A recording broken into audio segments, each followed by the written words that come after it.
My eyes open in the realm of the spirit, and I begin to see where people are coming out to make confessions. People are coming out to make confessions. When I say people coming out to make confessions, I am seeing people coming out and say, this is what I did, and this is what I did. Where people now begin to make confessions to extend that the election that was casted was now with a lot of people coming out to make confessions of different types. When I say confession, I'm talking about people confessing from this state, not people from the other state, and not people from other state, and a lot of secret opening. Thank you, Phil. During the run-up to and on Election Day, I was working as a temporary hire at United Mailing Services, UMS, a USPS subcontractor in Wisconsin. I began employment on August 26, 2020 as a route driver and box truck driver. This meant my job was to pick up mail on a predetermined route and deliver it to UMS for sorting and metering. I would then take the sorted mail in my box truck to USPS. In September or October, I began to deliver mail-in ballots from UMS to USPS as part of my evening delivery duties. I knew this because there was special bins marked for ballots only. On one occasion, I forgot to retrieve the ballots for transportation and had to go back for them. After that, I always made sure to check that I had the ballot bins loaded for transport. On November 2nd, 2020, I noticed that there was only one ballot in the bin for delivery to USPS. And on November 3rd, Election Day, there were no ballots in the bin for delivery. One can imagine my surprise then when the next day, November 4th, I was asked by a senior USPS employee named Monte if I had forgotten any ballots the night before. Monte explained that an order came down from the Wisconsin-Illinois chapter of USPS that 100,000 ballots were missing. Monte then told me that his post office had dispatched employees to look for the missing ballots around 4 a.m. and that only 7 or 8 were found at UMS. Based on my previous experience and habit of double-checking for ballots, I believe that to be a lie. The following day, November 5th, 2020, I had a conversation with a different USPS employee named Rachel, in which she admitted that USPS employees were ordered to backdate ballots that were received too late to be lawfully counted. I asked Rachel if I would get in trouble with my boss for those ballots the other night, referring to the allegedly missing ballots I discussed with USPS employee Monte on November 4th, 2020. No, you wouldn't, she responded, as long as they were postmarked for the 3rd. She continued, that's why they had us do that. I didn't bring any of this to the attention of my supervisors at USPS at the time due to what I perceived to be their hostility towards President Donald Trump and their evident contempt for the law. I heard those same 2 post office employees making jokes about taking mail-in ballots for Trump and throwing them away. I'm not a Trump supporter. I'm not a Biden supporter either. In fact, I didn't vote for either of the main candidates. But something profoundly wrong occurred in Wisconsin during the presidential election, and the American people have a right to know about it. Thank you. We have been intaking a lot of whistleblowers. They are brave people who seek nothing but to provide you the truth, and that's what we're all seeking here. So, again, I'm grateful to Attorney General Klein for the benefit and privilege of doing this, and I think that's what we're all trying to do here today is get to the truth. I'm going to outline some of the issues which makes Jesse's story so peculiar and so troubling regarding what we now know to be fact. Jesse's one of those unsung, invisible heroes who works in the dead of the night that makes our lives better. As he said, he has nothing to gain here, but everything to lose. And that's why it's important that we listen to him. So the first question we should all ask is, where's Jesse's trailer? Where is it? Where'd it go? What was the route it took after it left? I think it's a reasonable question, one that I think any reasonable American who's curious about 24 pallets of ballots, where they went. So we have a number of teams supporting the Armistead effort. One of them is my own London Center intelligence team. They did the estimate of ballots. So just so you all understand what we're talking about, depending on the density, depending on the trays, and again, this leads back to Greg's story, seeing these ballots showing up in the counting rooms in the middle of the night. That's the pointy end of the spear. We trace it back through all the different machinations to Jesse, to his mass transportation of these things. And I can tell you, other investigations that are now ongoing with our field elements are developing the next set of leads. It doesn't stop at Bethpage. It only begins there. And as Phil said, all investigations start with questions. We have additional questions we're now going to answer. But to the point of this, 24 Gaylords full of these things, not mailed like they normally would be. And let me make this very clear. The Bethpage Center is not a place where you can frank or process mail. It's a bulk mail center. As a matter of fact, it's called a process and distribution center. That means big boxes and big things go through. You don't take in envelopes. You don't take in little pieces of mail and put them into big bundles. These things were bundled. They were on trays. They were processed. They were curated, if you will. These were ready to be counted. That's what makes this so important. So depending on the density of these things, it could be 144 to over to 250,000 ballots. Let me tell you a little secret.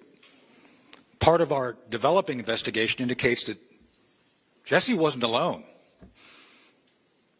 There was a number, as in like a bunch of different trucks, which engaged in this. So when you think about the magnitude of potential votes showing up the night of the election after midnight, you have to have an artifact. So if you eliminate the impossible, with all things being equal, whatever remains must be the truth. The truth is, ballots showed up. They were counted. They do not match necessarily the records of who should have voted. In some instances, the stats don't add up. And we continue to analyze that. But with that said, I believe, beyond a shadow of a doubt, we have evidence of a massive transfer of completed, curated ballots ready to be injected into counting centers. Joining us now are, well, three whistleblowers. One is Kristen Caramo, who is an election observer from Michigan, who testified today. Also, Ethan Pease is a U.S. Postal Service contractor from Wisconsin. Jesse Morgan, the truck driver subcontracted by the U.S. Postal Service. Ethan and Jesse have signed sworn affidavits, and both are nonpartisan. Let me ask you both that. You're both nonpartisan. Jesse, Ethan, politics not important to you? Yeah, I didn't vote this year, so I mean, go ahead, man. Me personally, I'm not really a Democrat or a Republican. I consider myself maybe an independent or a libertarian. All right, Ethan, you tell your story. You told a story today that you were working in Wisconsin around Election Day. Your job was to drive ballots to a postal service center. You're nonpartisan, and you said you were told by two separate postal workers on two separate occasions that they were gathering over 100,000 ballots on the morning of November 4th, the day after election, and to backdate those ballots. Can you please tell us that story? Yes. So on Election Day, I had no ballots to take on Election Day. The day after the election, I didn't really think anything of it until the Postal Service supervisor asked me if I'd forgotten ballots the night before, and I didn't have any. So I was like, that's kind of a weird question. No. And then he explained to me that 100,000 ballots were supposedly missing in the state of Wisconsin, and an order came down to look for them from the Wisconsin-Illinois USPS chapter of the Postal Service. Yeah, and by the way, Ethan, you signed an affidavit. You know that if you signed a false affidavit, that you could be charged with perjury, correct? Yes, sir. And Jesse, you told the story that, well, from Bethpage, New York, I believe, to Lancaster, PA, you drove almost 300,000 ballots cross state lines that they had, been filled out in Bethpage, New York? Yes, sir. I don't know exact number ballots. I mean, I really sucked at the guess how many jelly beans are in the jar, but I can tell you I took 24 pallets, Gaylords, from Bethpage, New York to Lancaster, and that's where. These were ballots. These were Pennsylvania ballots you were bringing in from New York. What was the date of that? This happened on October 21st. Now I picked them up in Bethpage, New York, and drove them to Harrisburg, and then from Harrisburg I drove them to Lancaster, dropped the trailer in Lancaster, dropped my truck off, and went home. Now, did you get a chance to see those ballots? I saw them loaded on my trailer. And did you notice how they were marked, or were they concealed?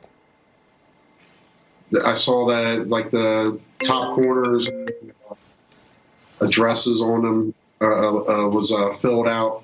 But, like, I didn't see it on every single one. Like, you know, like, it wasn't like I'm sitting there just looking, you know. Like, I was more so watching to see how the load was put in, make sure it was secure and everything like that. And some of the pallets, when they drove by, some of the letters were up, and I could see, like, a little bit. I couldn't tell you a name. I wasn't looking for names or anything like that, you know. And you signed a legal affidavit also. You know that if you lied in that affidavit, you know that, in fact, you could be charged with perjury too? Yes, sir. Wow. Why did you both decide, if you're both not partisan, you don't really care about politics, you know, what Ethan motivated you to come forward and tell this story? Why was this important to you?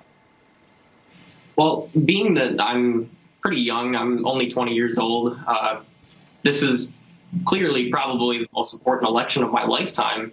And I couldn't go to the grave knowing what I knew and just keeping that to myself, knowing that something went wrong in this election. Yeah. Let me bring in Christina Karamos with us. And Christina, your shot went down for a second, so we lost you. We're glad you're back. You testified today that you witnessed ballots marked straight ticket Democrat Republicans, and you were told that they were to be counted, even if it was Republican, as Democrats. You challenged it. Then you lost the challenge. I mean, these were Republican votes that you saw?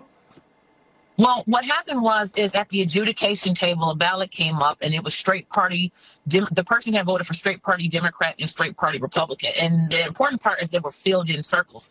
So that's an intentional mark. So like at the adjudication table, if there's some kind of inconsistency, say the person voted for more than they were supposed to for that particular race, or they didn't make it clear or was a mark, that's where they try to figure it out.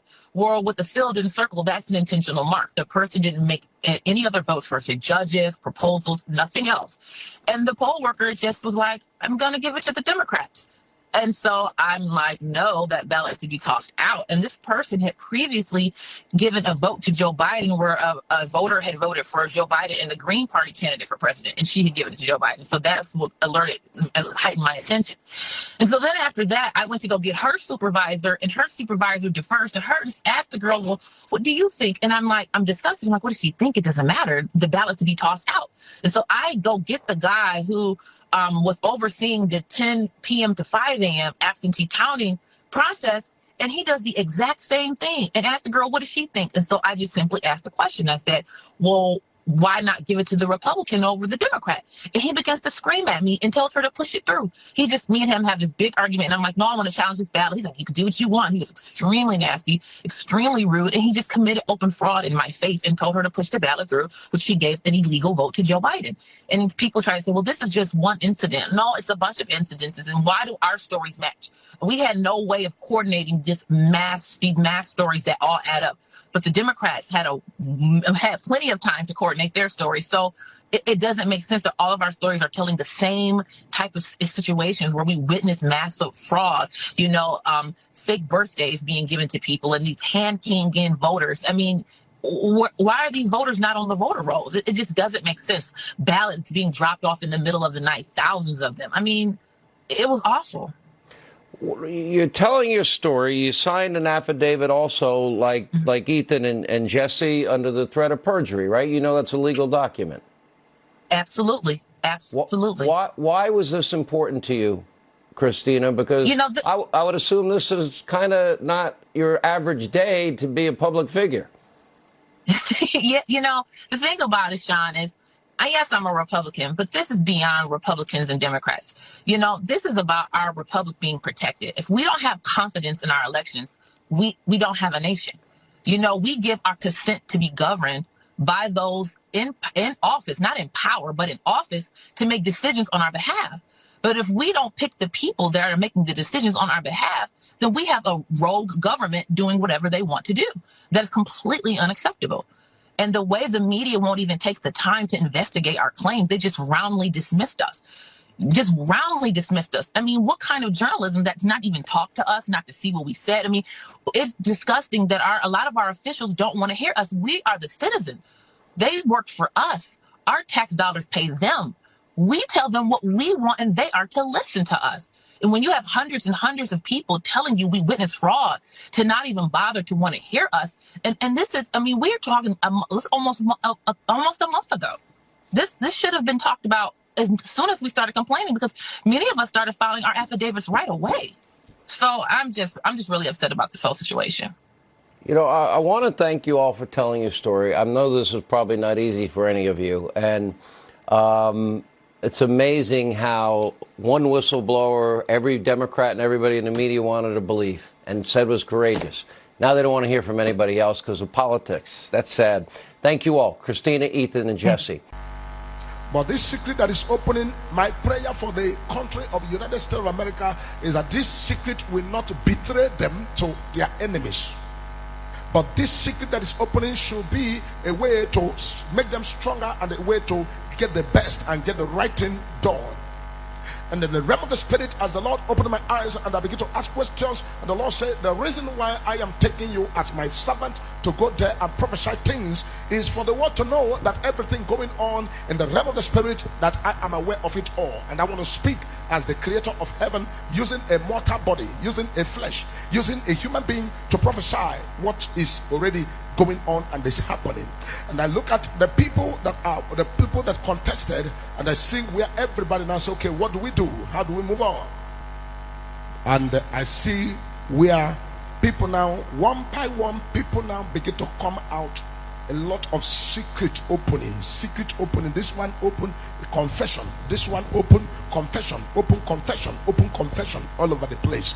And the last thing that happened in this very election that I see was something that happened that God now said, this thing is something that is going to be. But I'm not going to mention it now, but I want you to quickly understand with the principles I'm putting down. I am after the scepter of authority, because the scepter of authority that God has given, though time is coming. When I say time is coming, I say time is coming when the power is going to shift. I am seeing a time coming when the power will shift, but the power is not shifting to any place. The power is shifting down to this Africa.